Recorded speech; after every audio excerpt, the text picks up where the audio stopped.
Well, it's been a roller coaster month for one Blaine resident who has gone through incredible peaks and valleys in just a few days.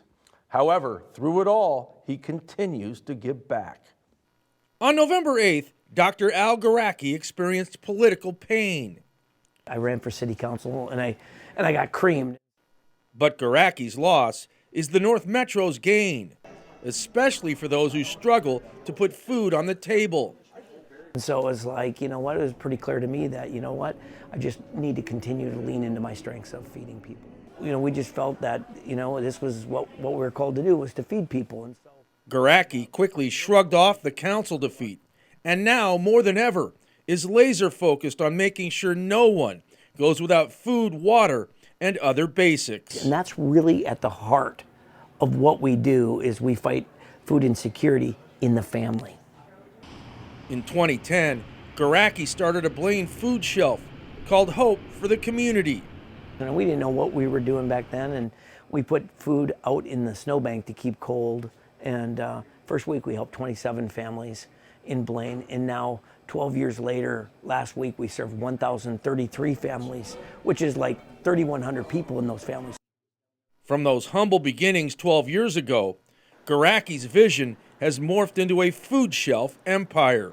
We've never turned anyone away in our 12 years. He currently operates 6 in the North Metro area, and another food shelf is going to open soon at Anoka Ramsey Community College. There have always been people in need, but now in these turbulent and uncertain times, more North Metro residents than usual are struggling.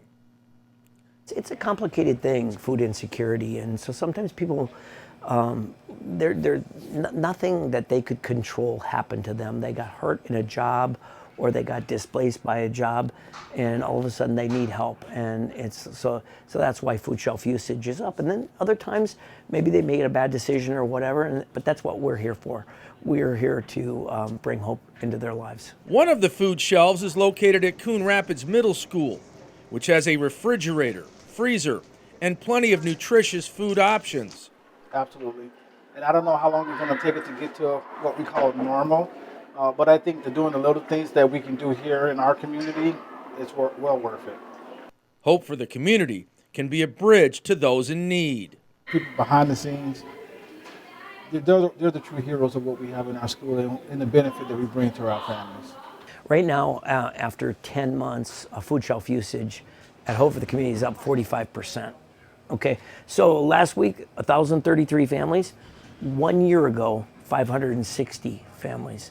So it's been crazy. The need is great right now, and so there's a lot of people that need help. They've never ever dealt with the situation of inflation before. We're on pace to serve total company 60,000 families about 2 million pounds of groceries this year. So we're here to bring dignity and hope into people's lives. Hope for the Community relies on 120 volunteers that serve weekly.